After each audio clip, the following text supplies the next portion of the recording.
Your Detroit Lions put a hurting on those Ravens in week 3. And what is going on with Aidan Hutchinson's knee? Man, doesn't look good. He was spotted after the game with a bunch of ice wrapped around his left knee. That's what we're going to talk about. We're going to get into his game 3 performance up next. Pressured by Hutchinson, he goes down again.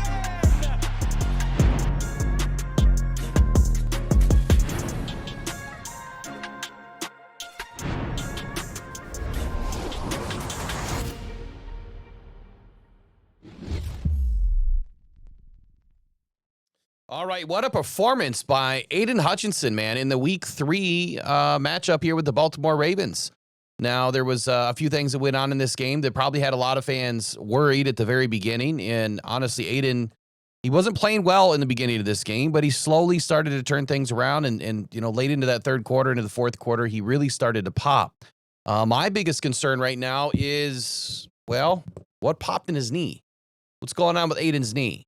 Now, following the Ravens win, it originally appeared that maybe it was just sore, right? It was actually reported by Jeremy Reisman where Aidan Hutchinson said that we're good, just a little sore. But you know as well as I do, that's player speak, man. That they're not going to tell us anything. They're not allowed to tell us anything, at least right off the get until Dan Campbell releases the full injury report. So the question is now, what's going to be happening this week? The injury report should be coming out here in the next 48 hours-ish. And we'll have a good idea if Aidan's going to be on it or not. I tried to scrape the plays through all 22 today to find out what happened. Where did he get injured? And I didn't see really any low blocks or anything that jumped out at me, or, you know, how did he do it? Maybe he landed wrong. Maybe he got rolled up on. But anytime that you have a knee injury and you have ice on it immediately, that means that there's clearly some swelling going on there. Did he take a helmet to the knee? We just don't know. We really don't know. The bigger reason why I'm talking about this is we know that right now the Lions really can't afford to lose another player. Now, if this was a couple of weeks away or a couple of weeks more into the season, we start to get some players back. Look, you never want to lose Aidan. You never want to have Aidan be a consistent injury factor, you know, from season to season. But the way he started to play last night, you know, at the tail end of that third quarter into the fourth quarter, we started to see Aidan come alive again. And that's why the Lions can't lose him right now. If he starts to turn into Aidan of 2023, I don't even care about last year. We'll put that in a box, compartmentalize it, put it away. That was rarefied air. There was circumstances with last year, how he was getting those sacks. Largely third, fourth string tackles and guards he was going up against in some of those games, or the majority of those games. So I'm not going to hold him to a standard, especially that kind of a standard. We just want to see Aidan play his game, right? We want to see Aidan with the high energy. We want to see Aidan, you know, able to affect the pocket, put some pressure on the quarterback. But last night you started to see the Aidan that was containing a quarterback, that was following, you know, the scheme. He wasn't getting too far outside or too vertical into the pocket, you know, behind the quarterback. He was playing pretty well. I mean, for what the scheme had him doing. And last night, well, we're going to hear from Aidan here in just a moment. But last night he said something that, for whatever reason, a lot of fans don't want to believe in. So I'm going to let him tell you, and then I'm going to come back and tell you exactly what that is and why what Aidan mentioned last night is so important for the way that this team has been built and why we don't necessarily need to have another edge, right? Another one. It's just these guys need to stay healthy. And if they can stay healthy, we have the right guys. And the Lions proved it last night. Let's take a listen to Aidan Hutchinson, postgame, Ravens. Talk about the effort of the front seven today. 7 sacks, I think that ties a record for Lamar in a single game. You guys really contain him. I had to imagine that the game plan was to kind of keep him contained, don't let him get the run pass option outside the pocket. The way you guys played him today, how impressive was that? Yeah, it was good. I think at first we were trying to. I think we were just running a little too many games, and he was kind of cutting up those games a little bit that we were running, and I think we just kind of went into let's just rush straight, let's get after it, and let's go win, and that's what we did.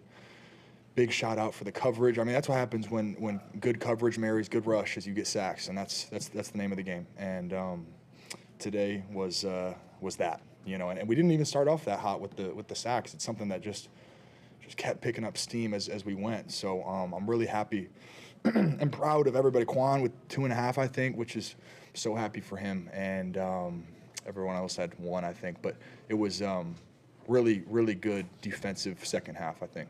Yeah, it's a completely different outcomes like that. We won week 2, but can this kind of be a barometer to show you guys can compete with any team in the league? Just what does this show you guys? This type of victory as far as a barometer where you guys at in comparison to the rest of them? For sure, it's always good to win those big competitive games, and I knew we were a good team, and I know people were doubting us after that Green Bay game, and we got the big test in Cleveland next week, so. Is that right? Yeah. So it's just NFL. It's going to be every week. We got to bring our A game, And when we brought it today, and it paid off. But it's we're 2-1 now, and we got to stack them. What kind of reflection, Aidan? Like I was listening to the broadcast. I had heard your name. I looked down. I'm like, is he out there? And then 5 minutes when you strip Henry, and you get Lamar after that. Mm-hmm. How do you kind of chip away night when you got there? Yeah, it was. I feel like a lot of the run game, I wasn't getting a ton of action, and then pass game, Lamar was. I thought he was good getting out in the in the first half. He was good scrambling, and then our rush lanes got better. Coverage was marrying with good rushes, and then that's when things started picking up. And I think there's definitely sacks that you leave out there that I can think of right now, and but I think at the end of the day, we made the plays that we had to win the game. And, it might have been a little bit of quiet at first, but then we surged onto the scene with a couple big plays to finish them off at the end. He says a few things here that are very important, and it's exactly what we've discussed here on this channel for a couple of seasons now, that the most important factor that you can have in the pass rush game is your secondary. And any good football team knows that when Aidan's exact words, when you marry up a, good coverage with a good pass rush, the sacks happen, right? It's exactly what the Lions did last night. First, they went into containment. They were, like he said, trying to game Lamar a little bit. Those rush lanes opened, exactly what I was afraid of in the beginning, but they started to compress and started to cinch those rush lanes to where Lamar didn't have an option but to either drop back and then roll out to his left or roll out, backwards to his right, whatever direction. And then hopefully you have somebody over there that can clean up the play, or Lamar's going to gash you downfield. But as you noticed, man, last night, especially getting into that middle third quarter there, the rush started to change a little bit. They started to get more vertical. They started to rush straight a little bit more at Lamar Jackson and not so much from the outside and containing. They're still containing, but it was a different style. But Aidan, I'm glad that he said that these few choice words that are going to validate me and what I believe this defense is all about and how it's been designed. Even though it's not Aaron Glenn anymore, it's largely the same defense. You need good secondary play, and your pass rush depends on that.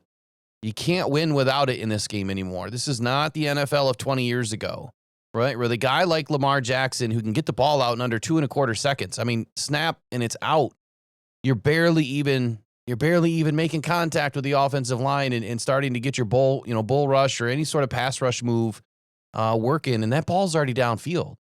So that secondary has to be able to keep Lamar or keep the ball in Lamar's hand for that extra second. Get above 3 seconds. Lamar Jackson, 3 seconds time to throw last night is that perfect number to allow your defense to do a good job. As far as Aidan, the injury goes, again, I'm sure we're going to hear more about it. I definitely wanted to talk a little bit about his performance because we're starting to see Aidan come back and get into his rhythm, and it's just going to take a few more games. Hopefully, he continues this throughout the next week, and he's not injured and can make it a go in the Browns game. But anytime you've got knee soreness or anything like that, more often than not, it's going to get worse into the second day and the third day, and that's where that injury report creeps up, and you might see Aidan down a little bit this week. Hopefully he gets plenty of rest, and ice, obviously cold tub, all that good stuff, can get plenty of treatment and can make it up before next weekend. But there is a possibility right now, just like with any player that played in this game, even though they didn't come out of the game, that they may not be in the next game. So Aidan Hutchinson, man, the next thing he said, or the reporter was saying, is that Aidan wasn't even heard of throughout the entire game, right? And you didn't hear his name announced once. And like Aidan says throughout this process, during the run game, wasn't getting a lot of action, but finally started to pick up steam. And then the reporter said, then all of a sudden Aidan popped and he was in a handful of plays. And he was. Aidan made some big plays last night, popping out that ball, under Derrick Henry's arm.